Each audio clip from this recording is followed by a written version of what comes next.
अब आगे हम लोग भाग वाले सूत्र को लेकर के, इससे पहले कौन कौन से पढ़े हैं आप लोग वीडियो देख लीजिएगा, ठीक है। पार्ट 1 और पार्ट 2। पार्ट 1 में हमने पहला पढ़ा था अनुपात वाले सूत्र। कौन से?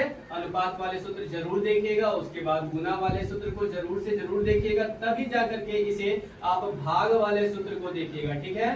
गुना वाले सूत्र को और अनुपात वाले सूत्र को जरूर से जरूर देखिए, तब जाकर के आप भाग वाले सूत्र को देखिए, ठीक है। पीछे जाकर के आप वीडियो पार्ट 1 और पार्ट 2 देख लीजिए। तब आते हैं तीसरे पार्ट पर। ध्यान दीजिएगा, साइन थीटा बटे कोस थीटा क्या है क्या टेन थीटा। कैसे? तो देखिए कैसे। साइन थीटा का सूत्र अनुपात में क्या होता है? तो P बटा H, और ये मेन बट्टा है, इसे दे देना है। उसके बाद कोस थीटा का होता है B बटे H, हमने दे दिया। अब भिन्न का भाग आपको अच्छे से आता होगा। यहाँ पे आप ऐसे भी कर सकते हैं, H और H कट गया, क्या बच रहा है आपके पास? P बाई B, और P बाई B किसका सूत्र है? तो आप देख लीजिए अनुपात वाले में P बाई B tan का सूत्र होता है, ठीक है। यहाँ समझ में आ गई होगी।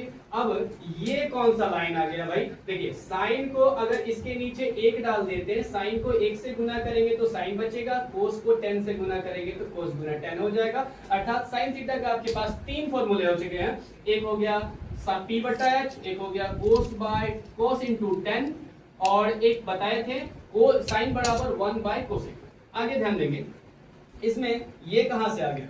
तो यहाँ ध्यान देंगे, अगर कोस थीटा को रोकते टेन थीटा को बोलते आप इधर जाओ, तो ये आ गया साइन का साइन, टेन इसके नीचे आ गया। कोस थीटा का एक और फॉर्मूला निकल के आ गया, साइन बटा 10 हो गया। आगे देखिए, कोस बाय साइन बराबर कोट होता है। तो कैसे होता है पहले इसका पता कर लेते हैं, कोस बाय साइन कैसे होता है। चलिए अनुपात वाले में ध्यान दीजिएगा। कोस का फॉर्मूला होता है B बाय H, और साइन का फॉर्मूला होता है P बाय H। तो P बाय H, हमने H को काट दिया, बचा क्या? तो B बाय H। अब ध्यान से आप चले जाइए, सॉरी यहाँ B बाय P बच रहा है, B बाय P बच रहा है। तो B बाय P अनुपात वाले सूत्र में जाके देखिए, B बाय P कोट का फॉर्मूला होगा, ठीक है। अब इनसे क्या क्या निकल के आ रहा है? तो इसके नीचे 1 डाल दिए, कोस को 1 से गुना किए, हम क्या आ गया? कोस आ गया, ठीक है। साइन गुना कोट, तो साइन गुना कोट बच रहा है, उसका एक फॉर्मूला नया निकल के आ गया। आगे ध्यान देंगे, अगर हम यहाँ पर साइन को रोक देते, कोट को कहते हैं इधर आओ, तो ये गुना से आ जाएगा भागा में, तो कोस बाय कोट हो जाता है। ये हो गया आपका साइन का फॉर्मूला, ध्यान दीजिएगा, ठीक है। आगे हम लोग अगले फॉर्मूला जोड़ और घटाव की तरफ चलते हैं। अगले पार्ट का इंतजार कीजिए, और समझ में आ रहा है तो ठीक है, नहीं तो कमेंट कीजिए, हम आगे बताते हैं।